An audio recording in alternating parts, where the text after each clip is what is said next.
Muchos cristianos y creyentes de la Biblia han creído y siguen creyendo que Eva mordió una manzana y que esta fue la causa por la cual entró en la humanidad, se inyectó el sufrimiento, la muerte y el pecado.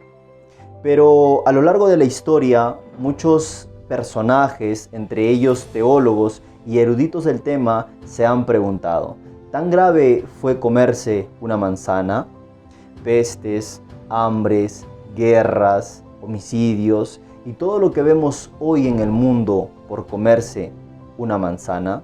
Cuando nos preguntamos estas cosas, nos damos cuenta de que algo no cuadra. Y la razón por la que no cuadra es porque los líderes denominacionales, de organizaciones e institutos bíblicos nos han enseñado de manera errada los sucesos en el huerto del Edén, trayendo a un plano literal un significado simbólico y viceversa. Ellos han dislocado, han mal colocado y han mal interpretado las escrituras. Es un honor, realmente un privilegio para mí dirigirme hacia ustedes. Muchos hermanos y personas me han estado pidiendo un estudio con respecto a los rudimentos de nuestra fe. Bien, el día de hoy vamos a iniciar con una serie de estudios titulado El origen del pecado y el rastro de la serpiente. Y como subtítulo vamos a ponerle La manzana que Eva no se comió. La manzana que Eva no se comió. ¿Realmente fue una manzana lo que causó la caída en el huerto del Edén? ¿O tal vez ha podido ser una mala interpretación de muchos eruditos y estudiosos de la Biblia? Vamos a iniciar el tema del día de hoy. Vamos a partirlo en dos partes. En la primera vamos a hablar con respecto a cómo se originó o quién se inventó la creencia de que fue una manzana lo que se comió Adán y Eva. Y en la segunda parte vamos a fundamentar bíblicamente la introducción del significado de este fruto. Comencemos con la primera parte. Si bien es cierto, la manzana ha sido muy importante, digámoslo así, en la historia de las mitologías a nivel del mundo. Recordemos que Afrodita le dio 3 manzanas a Hipómenes para distraer a Atalanta. O también podemos recordar que para la mitología nórdica la manzana es el símbolo de la inmortalidad. Si seguimos este hilo, vamos a darnos con la sorpresa de que la manzana también tiene un origen mitológico. Y es un origen griego, que después fue adoptado también por la mitología romana. Resulta que había una boda, una gran boda, entre un hombre de renombre, un héroe para la mitología griega llamado Peleo. Este héroe se conoció con una señorita, una mujer del agua, una diosa del agua. Se enamoraron en una escena un poco romántica y a la vez dolorosa. Se enamoraron y pues decidieron casarse. Los dioses del Olimpo organizaron una tremenda fiesta para este par de tórtolos. Pero resulta que no invitaron a una diosa. Y esa era la diosa de la discordia llamada Eris. En este tiempo ella era como la maléfica, digámoslo así, como la mala de la película. Así que decidieron no invitarla. Los rumores llegaron hasta ella, hasta sus oídos, y ella dijo, bueno, no puede ser. Preparó un obsequio y fue a la fiesta. Llegó a la fiesta, dejó el obsequio en la mesa, el cual era una hermosa manzana dorada que decía, para la diosa más hermosa y más bella de todas las diosas. Así que Hera vio la manzana, vio ese obsequio y dijo, bueno, ese obsequio tiene que ser para mí porque yo soy la más hermosa de todas las diosas. Entonces Afrodita fue y le dijo, a ver, espérate un ratito, espérate un momentito, que la más hermosa soy yo. Ese obsequio tiene que ser para mí. Pero también estaba allí Atenea. Atenea les dijo, ninguna de las dos. que aparte de yo ser la más hermosa y la más bella, soy la más sabia. Entonces se armó la discordia allá en el Olimpo y decidieron ellas que lo decida Zeus. Zeus dentro de él pensó y dijo, bueno, una es mi esposa, otra es mi hija, mejor ni me meto en problemas porque si no van a quedar descontentas. Así que Zeus se lavó las manos y les dijo, yo no me meto en cosa de mujeres, mejor preguntémosle a un mortal, a uno de ahí abajo, y que él decida quién de las tres es la más hermosa. Esta decisión cayó sobre Paris, un joven príncipe, el cual era hijo del rey de Troya. Entonces, decidieron que él decida. Pero ¿por qué decidieron que Paris tome esa decisión? Resulta que Paris era un príncipe pastor, ovejero, y él andaba más en el campo, digámoslo así. Entonces se mantenía al margen de la ciudad, de los rumores, de la sociedad, y supusieron los dioses que él tomaría una decisión imparcial, neutra. Las diosas no se quedaron con los brazos cruzados, así que fueron a sobornar a este joven príncipe. Primero fue Hera y le dijo, mira Paris, si tú decides que yo soy la más hermosa, te voy a dar los reinos y esto y lo otro y ta. Bien, Paris lo tomó en cuenta, pero también después de ella vino Atenea, la cual era la diosa de la sabiduría y también de la guerra, y le dijo, mira Paris, si tú eliges por mí, yo siendo la diosa de la sabiduría y de la guerra, voy a darte a ti toda la sabiduría para que ganes todas las guerras en tu historia. Esa fue una oferta muy tentadora para el joven Paris, pero faltaba la última opción y esa era Afrodita. Afrodita, siendo sutil, ¿verdad? Como siempre, astuta, fue y le punzó el talón de Aquiles. Le dijo, yo te voy a proponer lo siguiente, Paris, le dijo. Si tú decides que yo soy la más hermosa de todas las diosas, te voy a dar como esposa a la mortal más bella y más hermosa de toda Grecia. ¿Y qué creen?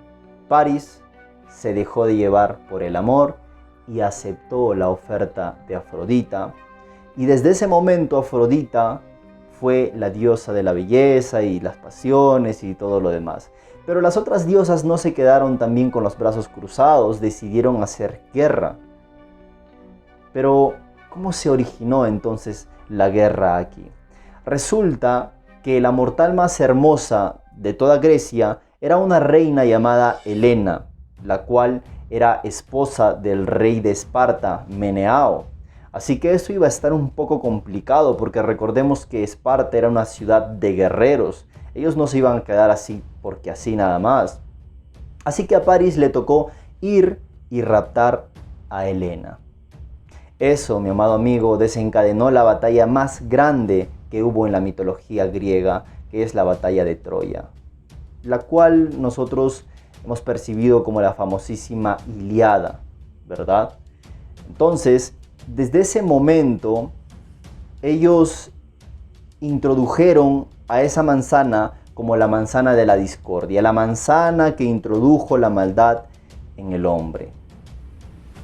Entonces, influenciado por la manzana, esta manzana empezó a dominar, digámoslo así, las artes plásticas, las obras de arte, las pinturas, hasta convertirse en el imaginario común de la sociedad.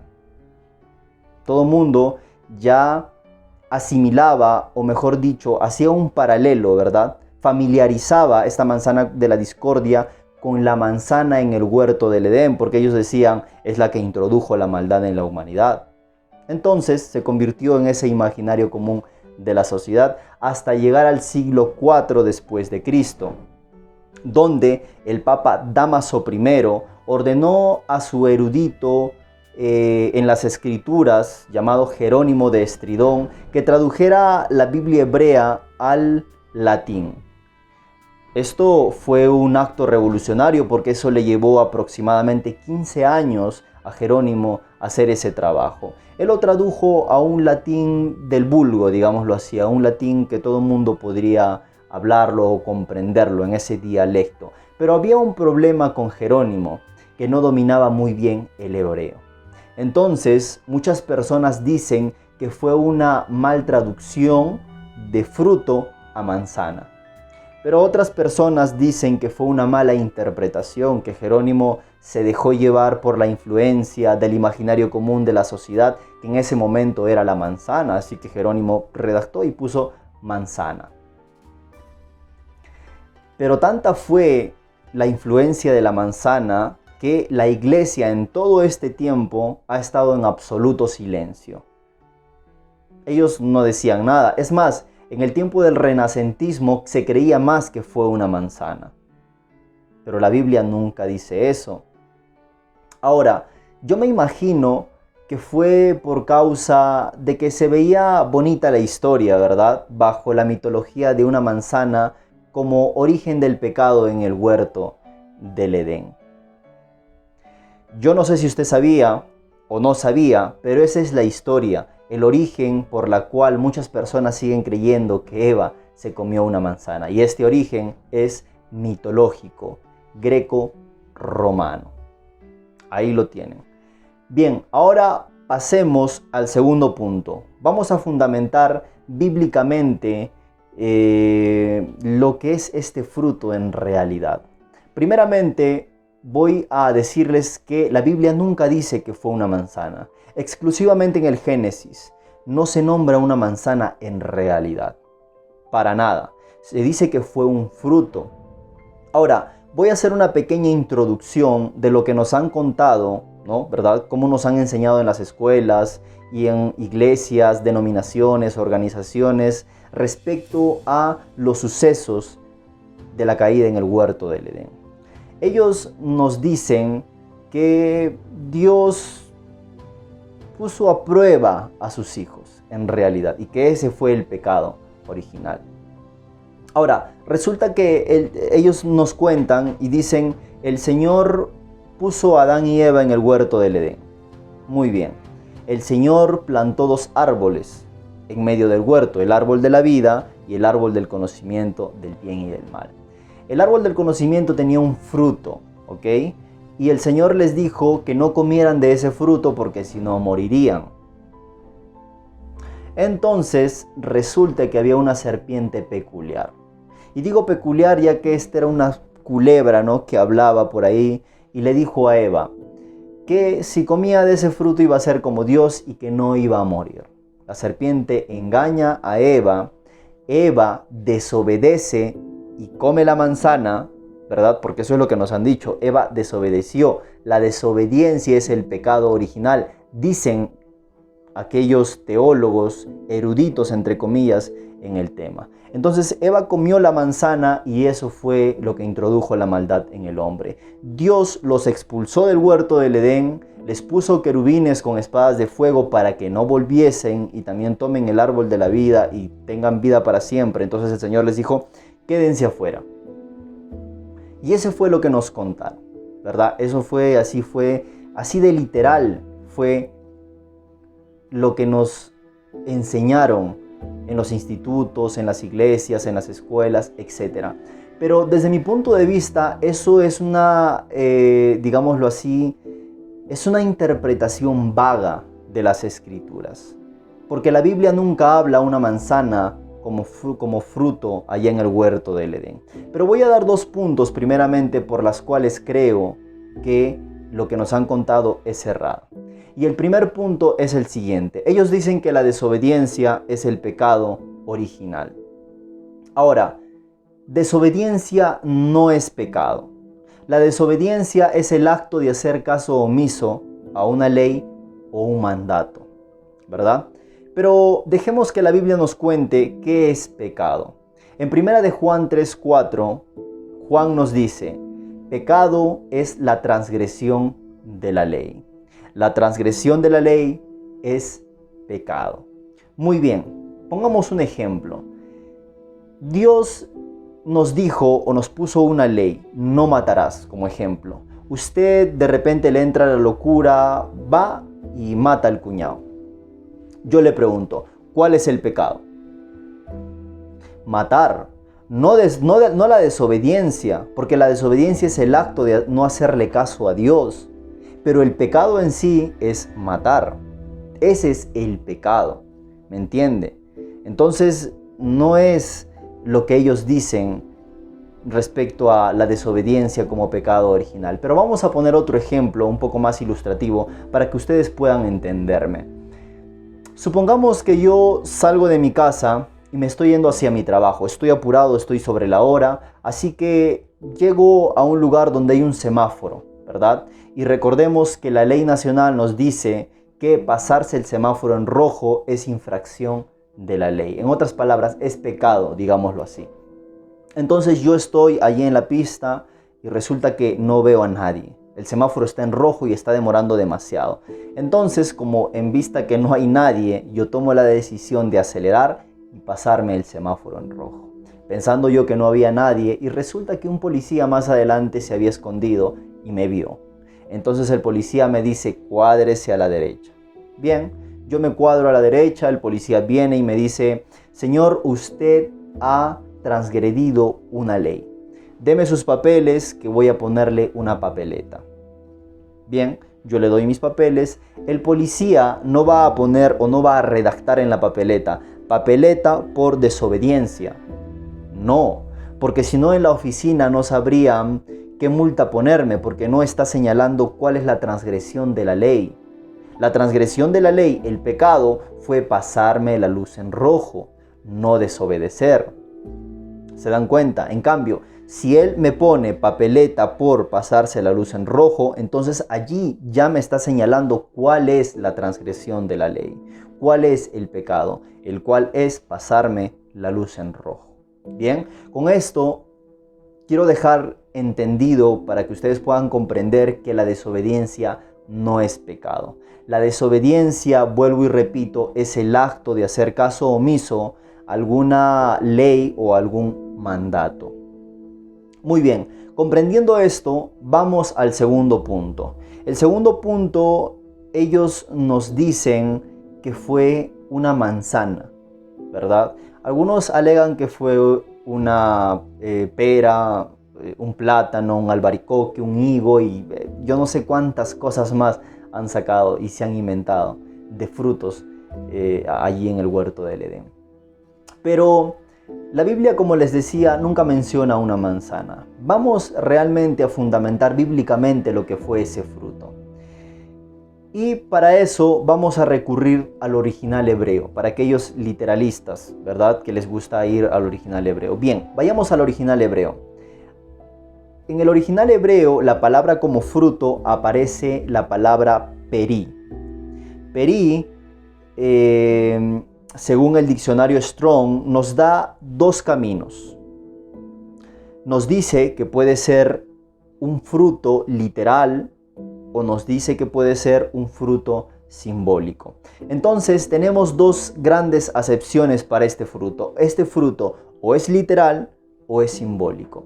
Ahora, yo quiero darles mi premisa por la cual no creo que este fruto sea un fruto literal o un aperitivo frutal, sino que más bien es un símbolo de algo, de una transgresión espiritual, es decir, simbólico.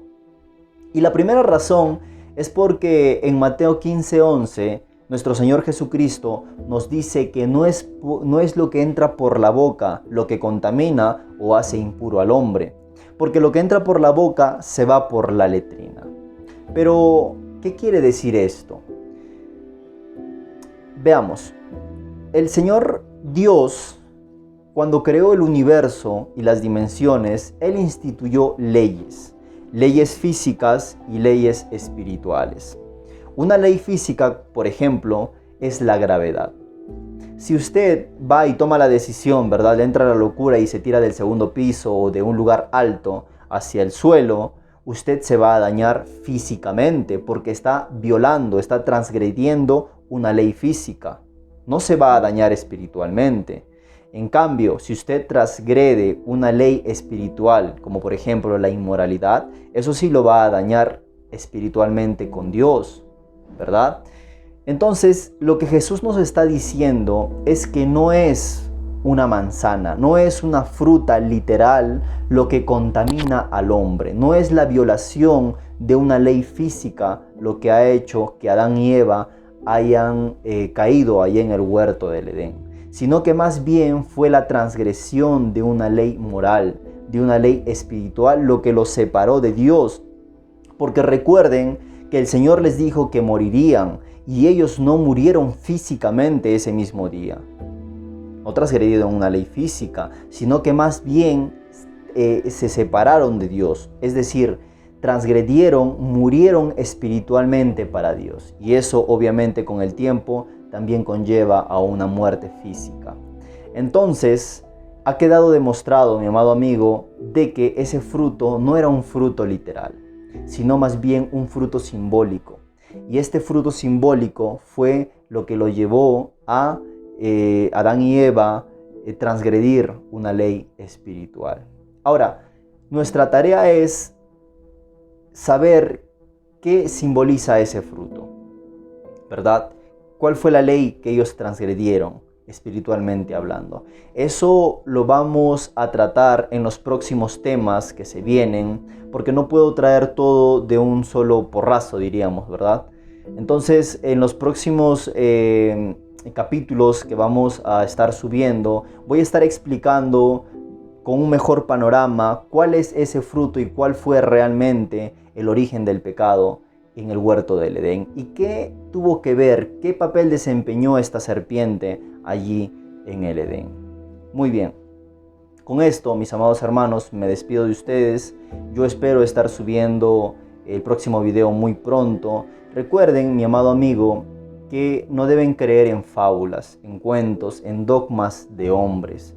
El Señor Jesucristo nos dice que permanezcamos en su verdad, porque en ella vamos a encontrar la vida eterna y no solamente eso, sino que vamos a encontrar la libertad de poder estar lejos de aquellos dogmas de hombres, inventándose fábulas que Eva se comió una manzana por causa de una serpiente que hablaba y una serpiente por ahí que se arrastraba. Eso es una fábula, mi amigo. Y Pablo le dijo a Timoteo, no te dejes arrastrar por doctrinas que te van a llevar a fábulas.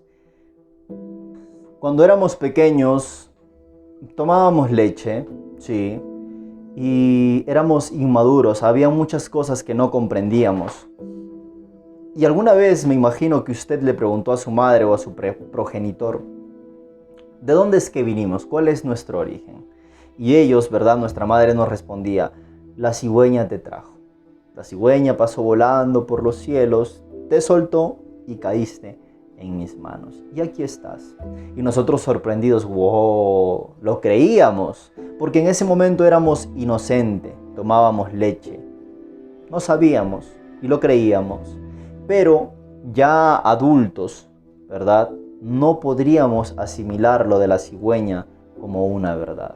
Pablo nos dice que cuando fuimos pequeños tomábamos leche, pero cuando somos grandes comemos alimento sólido, el cual nos hace ejercitar nuestro discernimiento para poder saber qué doctrina es bíblica y qué doctrina son dogmas y doctrinas de hombres, inventadas por hombres. Yo le dejo esa reflexión, mi amado hermano. En los próximos capítulos vamos a estar subiendo videos respecto a este tema. Estén atentos. Dios les bendiga, ha sido un placer poder estar aquí en este espacio y que ustedes me puedan escuchar. Estaremos en contacto. Dios les bendiga a todos. Shalom y la paz de Dios sea con ustedes.